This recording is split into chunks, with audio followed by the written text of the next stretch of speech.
Thanks for listening to Baxie's Musical Podcast. If you like what you hear today, be sure to like it, share it, review it, and follow along by hitting that subscribe button. Also, be sure to check out Instagram, TikTok, and Facebook for regular updates on upcoming guests. Today, we're brought to you by Metro, Chrysler, Dodge, Jeep, and Ram at Chicopee. Stop by their state-of-the-art dealership between BJ's and Big Y on Memorial Drive, or stop by their website at metrojeep.com and drive home in your new Metro, Chrysler, Dodge, Jeep, Ram today. So is everybody ready? Good. Here's my interview with Des Rocs on Baxie's Musical Podcast. What is it? It's Baxie's Musical Podcast. Resistance is useless.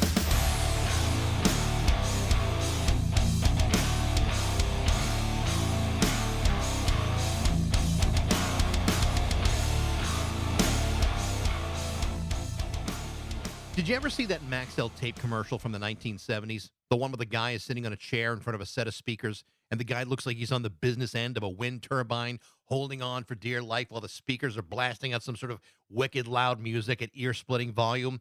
That's pretty much the same reaction I had while listening to Dream Machine from Des Rocs. Originally released last year, Des Rocs has reissued that record as the Lucid Edition, which includes 4 additional songs and 2 live tracks. The record is a behemoth. It's an incredibly well-produced record that sounds absolutely enormous, with enough fierce twists and turns to keep you busy for a damn long time. In fact, every time I've listened to it, I keep finding something new, and every time that happens, I find myself appreciating the record that much more. Des Rocs is the creation of Long Island musician Danny Rocco. This latest album is the follow-up to his 2021 debut album, A Real Good Person in a Very Bad Place. What you will hear in both of these records is the sound of a guy who appears to be pouring out every ounce of energy that a human being is capable of and spilling it out with these amazing group of songs. Since the release of the first album, Des Rocs was handpicked to tour with the Rolling Stones. He's also toured with Muse, The Cult, and several others. The new record, along with his wildly praised reputation for performing live, gives the impression that Des Rocs isn't just an emerging artist. He's already there, and that it might just be our job to catch up with him. So sit back, get in your chair, put your face in the speakers, and get ready for my conversation with Danny Rocco, Des Rocs, on Baxie's Musical Podcast.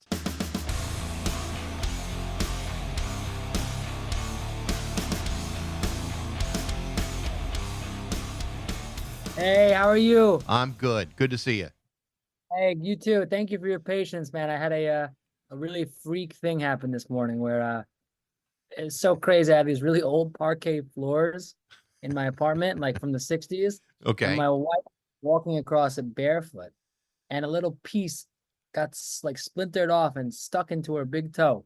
So before I came here, I for the last 45 minutes was digging with a tweezer into my wife's toe, trying to pull out this like inch-long piece of wood from the 60s. It was like the craziest thing that ever happened, man. It's like a freak thing. And the worst of all, the floors are ruined. Oh, yeah. Well, the floors are shit anyway. It's a pretty sad apartment. It's gross. Yeah. Well, I hope she's okay. She's okay? Yeah, she's totally fine. Man. All right, good. Good. I totally understand. But great to have you. Thank you. Yeah, I want to start off handing you a couple of quick compliments here. The first one's this one. I don't typically do record reviews, but I could sum up the new record in just 2 words, and those 2 words are holy shit. And I mean that with great respect. I mean, I'm floored by how powerful both records sound, but in particular, Dream Machine. I know that you've released this new reissue, the Lucid Edition, with a bunch of new stuff and some live tracks. Tell me about the decision to do that on a reissue rather than just save that material for your next record. Oh, yeah. Those are very much songs that belong to the time and place of the Dream Machine album. And with a new record for me, it's very much a fresh start sonically. Especially, like, I'll have ideas for many years, but they're not really on paper yet. They haven't been recorded.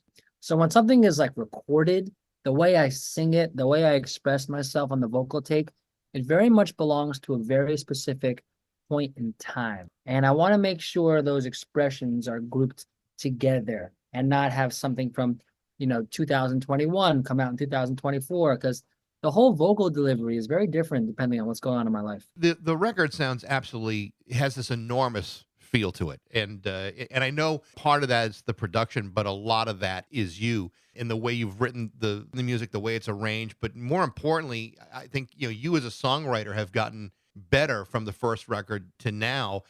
And especially as a vocalist, I mean, it sounds like you're turning yourself inside out after every song. Tell me about that and how you feel you've developed from one record to another. Oh man, there's nothing I wish more than if I could just go back and re-sing my whole first EP. Because it takes years to develop the strength, I did 100 shows in the last year, and it's a muscle, unlike any other muscle, and you're working it out. So right now I feel like I'm a vocal bodybuilder, you know what I Yeah. mean? But a couple months off the road and then you got to get it back. But sometimes there's some magic in not being able to sing a song well. You know what I mean? Because like you watch American Idol and these people are just the best singers of all time and they're crushing these iconic songs, but it lacks all the magic and all the X factor. So sometimes, especially when I'm touring, I like to be vocally very strong, and certain songs it's good to just really go in there and crush it. But other songs, I want to struggle for the high notes. Yeah. And I want that one super high part of the song to be the only time I was ever able to hit it. You know what I mean? Out of 100 takes. And that's the one that gets kept in there because that reach conveys a lot of the emotion that I think is so integral in any great record. A lot of your songs have a lot of dynamics in it, especially vocally. I mean, you're kind of expanding every aspect of it from the highest range to the lowest range. It just sounds so like you're literally like vomiting voice, but in a really good way.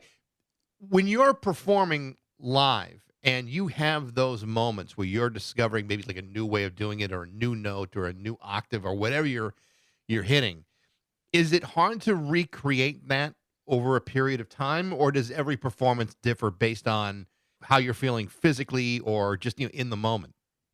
In tour, I get into a really good swing of things and how to sing it. And it's important to have the consistency live every night so that when the song is coming, I'm not thinking, oh no, here comes that big note. You know what I mean? Like I have tools accessible to myself, but I'll even watch Queen concerts in front of 80,000 people where Freddie Mercury's voice cracks. You know what I mean?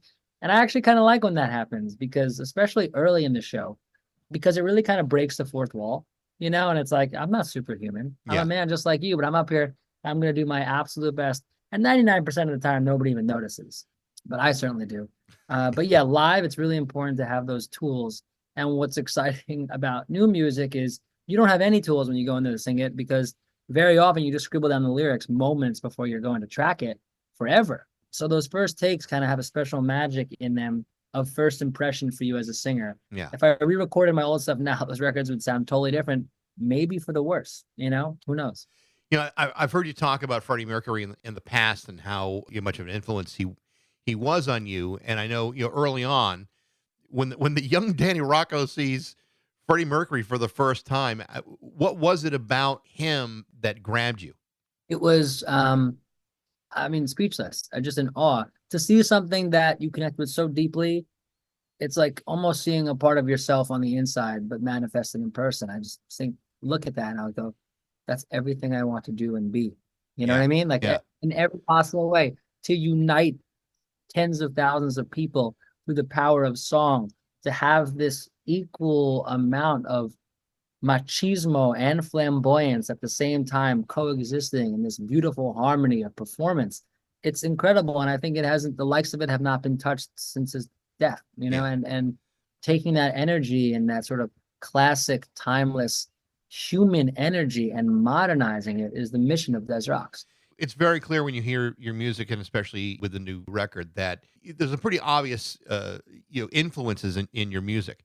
But I want to throw you the next compliment I want to give you here because I hear things in the music that some people may hear and some people may not. I mean, I certainly hear shades of Queen, but I also hear things like Soundgarden, and I also hear things like, and I don't even know if this is intentional or not, I hear things like Sparks, and I hear other things in there. But more importantly, what I hear is I don't hear you sounding like any of them, even though I can sense that the influences are there. And I know it's very, very hard to not do that, to not sound just like your influences. How do you manage your way through that to be influenced but to not imitate?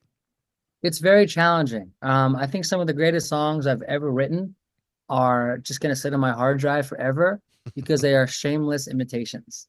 And I will, for fun, like spend time cosplaying long deceased artists, as like a fun writing technique. Like what would Prince write right now? You know what I mean? And I'll make a song that's just like a total Prince ripoff, just as like a creative exercise. And then I'll step back and go, oh my God, that's amazing. I go, oh man, I wasted the song. But so I know it's in there. But the challenge is to take it and to make it your own, because I think all of songwriting and all of the connection an artist can make with an audience is rooted in perspective. What is my perspective on the world? And to take my musical influences and filter them through my own life experiences, like some kind of artistic Brita filter. And then what comes out at the bottom is a Des Rocs album. That to me is the goal. And it's tough because you got to write a lot of songs where you step back and you go, that's Queen. That's Prince. There's a lot to compete with out there, I think that is true. I mean, there are some records that I absolutely love that I know have influences, but they're not derivative. And when you hear something that is derivative, you can sense it right away.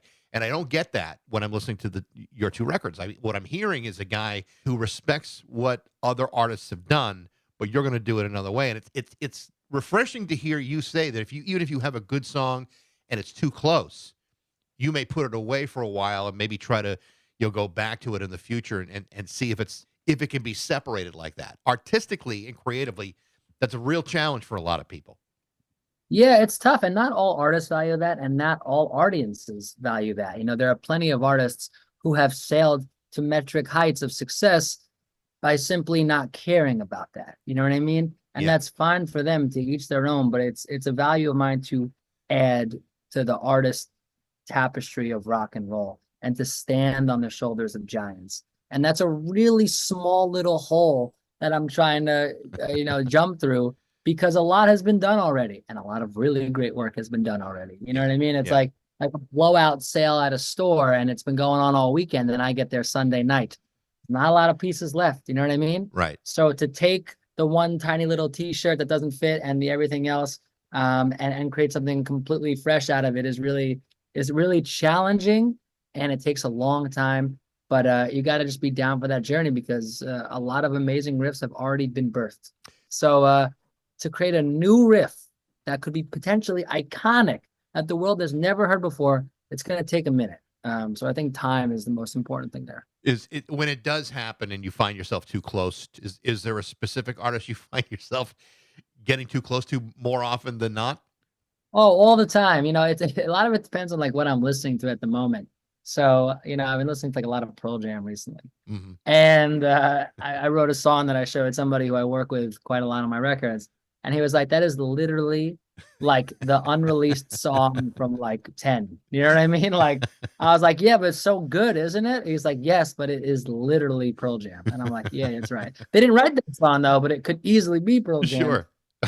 But he's like, put that one away. I'm like, all right, you're right. But for me, those are like really fun, creative exercises to be like, what would Pearl Jam, what is a Pearl Jam song that didn't make that album sound like? That may have been the best one that they ever wrote, Right. But yeah, it's kind of fun to cosplay like that sometimes as a distraction to the internal critic, because the last thing I want to be doing is writing and going, that sounds like Pearl Jam. That sounds like Queen. That sounds like Elvis. That guy is like the most antithetical person to the creative process. So if you literally say, I'm going to rip somebody off today, you know what I mean? The critic is gone, and it's very creatively freeing because he doesn't get to be in the room while you're making the song.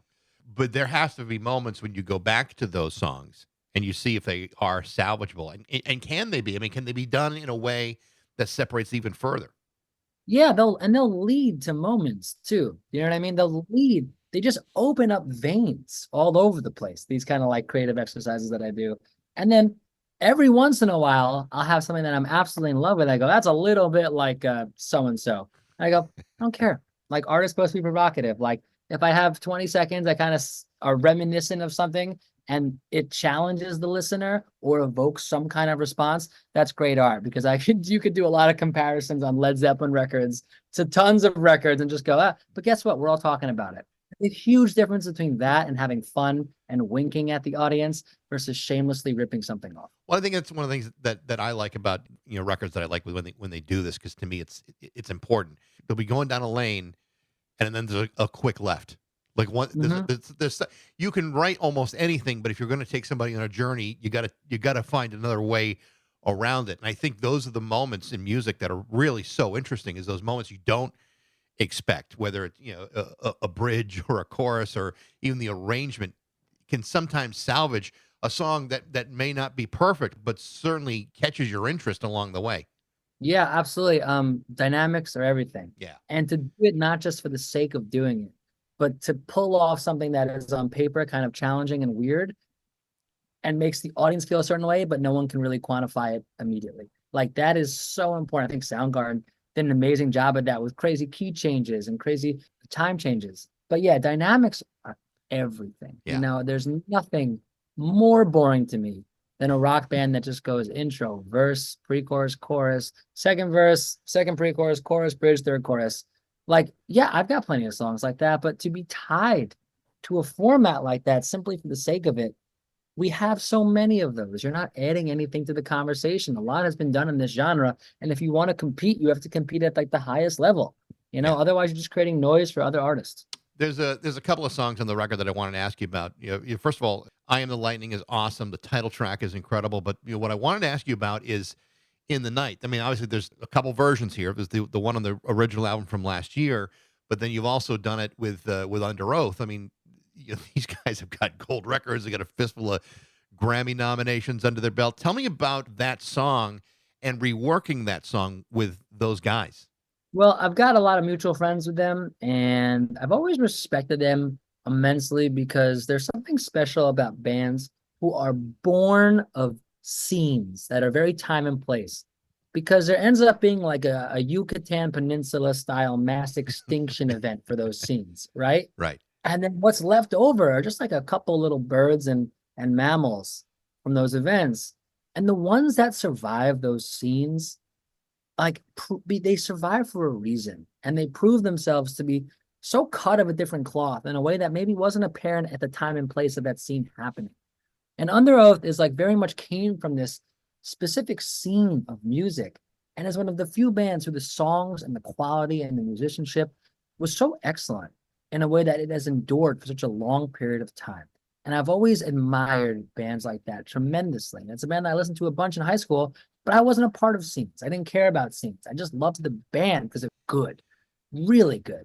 And they pull out a lot of the same emotional beats that I pull at, but in very different ways. So for that reason, I thought it would be an incredibly exciting collaboration to have a post-hardcore screamo band reimagine a classic rock-inspired ballad. And that's really exciting because I don't do a lot of collaborations. I think this is really the first one.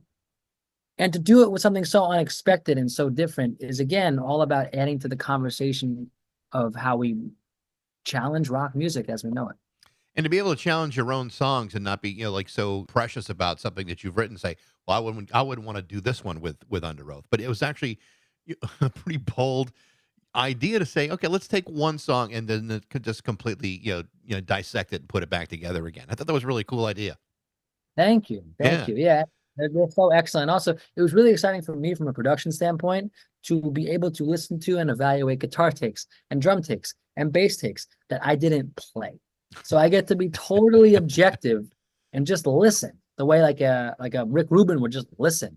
It's also your record and you're the boss. I mean, you can say, nah, I don't like that one. Oh, that one's okay. But I'm the boss and I'll decide. For sure. And so many times when you're listening back to a vocal take or a guitar take, you're thinking, oh man, I had a big burrito right before that. I wasn't playing my best. I was a little sluggish. But like without that context, you're completely free to evaluate. I heard another interview that you had done and talking about "Hold On" the reissue. That this is a song that you had in your pocket for a number of years and performed it live a whole bunch of times, but for whatever reason, you just couldn't get what you wanted out of that song in the studio. Why was that? What was it about that song that was so difficult to get off the stage and into recording? There was a version of it that I recorded that was just like super pop. Very pop, very almost Z100 in a way. And not in a way that scared me, just in a way that I thought wasn't right, even though it was objectively a really cool and interesting and excellent production. But so much of Des Rocs is kind of curating a rock and roll universe, like a rock and roll Disneyland. And with regards to each exhibit in that Disneyland, I'm very specific about the journey that I want to take you on. So that production wasn't right because it would kind of rip you out of the feeling and emotion of Dream Machine, the album. And I said, well, there's one thing I can always count on, and that's just playing it live. So let me just plug in my guitar right now and this like funky vocal pedal I have. And I'm going to do like 2 or 3 takes. And I'm just going to pick one. No click, no nothing, just me. And I did that. And that's what I'm there. It sounded great, and to know that that song, for whatever reason, you haven't been able to put entirely where you wanted, but then to do it live sounded like that's where it really needed to be. Thank you. Yeah. And also, it's kind of a crutch too, where I could just say, someone's like, oh, like someone's other brush. I go, oh, it's live version. Don't worry about it. Yeah. You know what I mean? Oh, it's got a little this in the EQ. Oh, it's live. Don't worry about it. The other song on the record that kind of stopped me on my tracks is probably not I don't know if this is a song that a lot of people ask you about, but I was listening to the record the other day, and I was listening to Up to You. And as a father, I could relate to it, but that song was like devastating, and I didn't expect to react to that song in that way. I mean, it was like a real gut punch, and after everything that came before it, to finish the original album, the 2023 version, with that song, it was unbelievable. I have to applaud you on it. It's an amazingly beautiful, heart wrenching song. Thank you so much. That really means a lot to me, and that song means a tremendous amount to me. Just so much so that I don't play it live because I'm just not really, emotionally prepared to whip that out in like Tulsa, Oklahoma on a Tuesday night. So, it's like it's a really challenging song. But again, the intent behind it is going back to the concept of dynamics. I just don't think, not to toot my own horn any more than I usually do, but I don't think rock artists especially like try and write those types of songs today because they're not easy to write, and it's a lot easier to just throw up a bunch of wall of guitars and bass and drums and call it a day. And the mission of Des Rocs is to constantly challenge that notion and to end on a note like that. Very much how I end the live show itself too, where we're moshing, we're rocking, we're laughing, we're having like a great time. And then I kind of want everybody to be walking out with a tear in their eye. That's the sentiment I try and leave on. Well, I can understand maybe not wanting to do it live. I can imagine that as a performer, and I haven't seen you live, but I've seen you plenty of videos now of you performing. I've talked to people who have seen you countless times, and they all kind of say the same thing, that, when you're performing, you're the kind of performer that really kind of leaves it all out on the stage, and that there's a lot of emotion in the way you perform. There's a lot of showmanship in there. To perform a song like that is so emotional and so raw, takes a lot out of you physically and psychologically. Like, it's a great song, but it might not be the healthiest song for you psychologically to go through all of that emotion every single night. Yeah, especially when the song is written about exactly what I'm doing at that moment. It's pretty meta, right, to be away from loved ones and singing a song about being away from loved ones. So yeah, totally. It's like, it's a lot. And, I'll put myself through a lot live physically. I probably aged myself 20 years physically in the last 3 or 4 years. But that is, I don't know, that song's more for me. That's just kind of my song. Yep. When it comes to live performances, like I said, the people that I've talked to that have seen you say that there's so much showmanship on your part, and that is not something that you see a lot of. With the Freddie Mercury example that we talked about earlier, it does make sense how you would be inspired by that. But it's another thing. It's one thing to be inspired by it. It's another thing to be able to pull it off. And like I said, a lot of artists simply just don't have that skill set. Where does that come from within you? Because like I said, there's a lot of great singers out there, but a lot of great singers can't do what you do. Thank you. Well, I think there's 3 parts to it. One, you have to genuinely be that guy. You know what I mean? You cannot fake it. You have to want to communicate that on stage. You have to have that in your personality innately, as the kind of the youngest of 3 children who's always saying to mommy and daddy, look at me, look at me, look at me. Right. Unless that's in your DNA, it's going to be really tough to get that fire started. The second one is just spending a complete lifetime sucking at it, trying it, but failing at it. You know what I mean? Right. The amount of times I've tried to do a call and response to 22 kids in a bar in Des Moines, Iowa, you know what I mean? Like that, but over and over and over again for years while sleeping in a van. That is a big part of the equation to give yourself sort of the experience necessary to go for things like that and to attempt it. And man, I know I said 3 parts, but I'm kind of blanking on what the third one I had in mind was. But I think importantly, the third one is like you have to just kind of have a pseudo narcissistic belief in what you're doing because everybody else is staring at their shoes and looking down at the ground. And it's really easy to say, well, that's what everybody's doing and it's working pretty well. And it's some like aggressive rock band at the top of the charts. But you just have to be like, no, I know better. Yeah. I know better for me, not for them. But I know that this is my path. This is what I can contribute. So let me ask you this, and this may be kind of a hard question to answer because I think everyone kind of does it differently. But when you are, that kind of performer, and you're talking about putting, as much into each performance as you can, at some point the night ends, and you are at a certain level with adrenaline and energy, and then all of a sudden, the tour ends, and you're back home. How do you manage that? How do you transition from being on stage to just being Danny Rocco?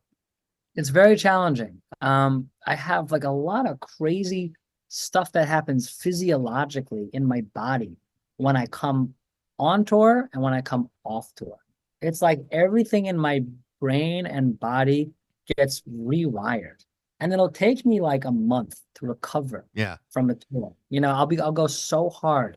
I'll do 30 shows, in 6 weeks, and I'll come back and I think, oh, I'll just having like a night of sleep and I'll be good. And it's like, no, I really feel the weight of that whole tour long after it's gone. I feel it on some sort of deeper physiological level.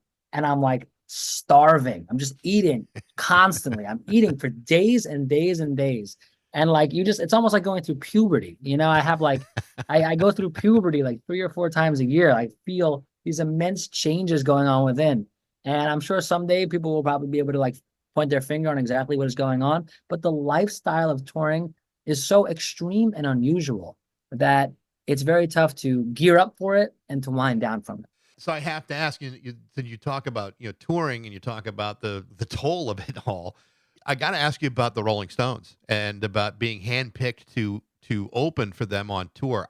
I mean, that's just an extraordinary opportunity to be, first of all, to spend time with those guys, because it is so hard for people to believe that Mick Jagger and Keith Richards are just regular people. I mean, they have elevated themselves over 60 years or so. Tell me what that whole experience was like, and how did it even happen? How did they even find you? Man, there's so much to unpack there. I think they heard my music somehow, and they sent somebody to one of our shows. We were playing the Roxy in Los Angeles, and they fell in love with it and asked us to open. And it was such an extraordinary experience in so many different ways. First off, I had kind of just started Des Rocs about a year earlier, and I had spent a lifetime before that in many, many failed bands.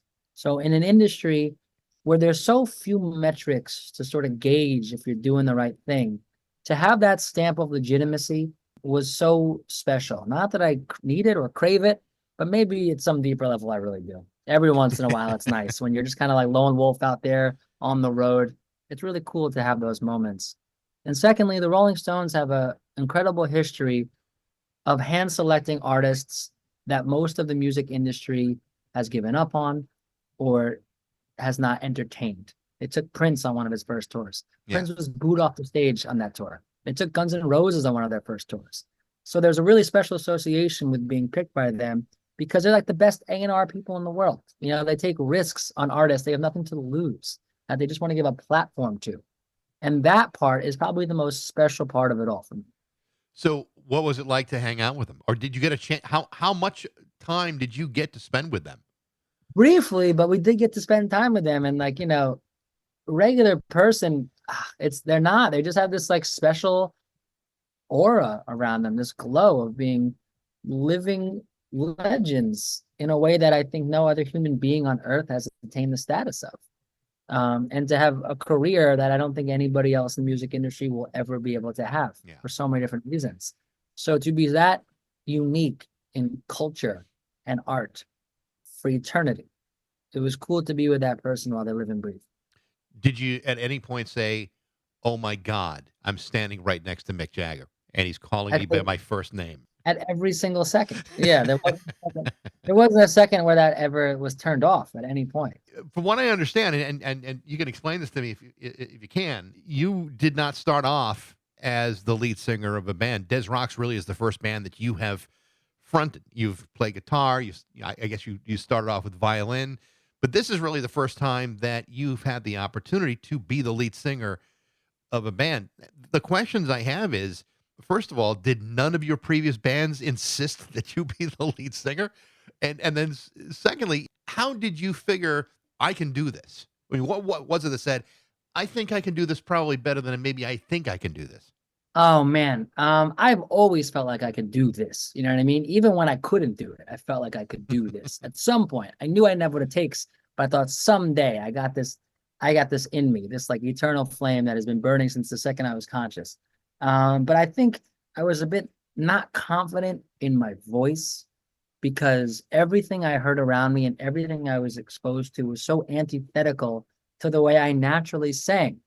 And was still true at the time. And when I launched Des Rocs, that's the main hurdle I faced, because it's really easy to kind of get started in this industry when you have a quick elevator pitch for somebody, for a radio DJ, for a press outlet. You go, what's it like? Oh, it's like Black Keys.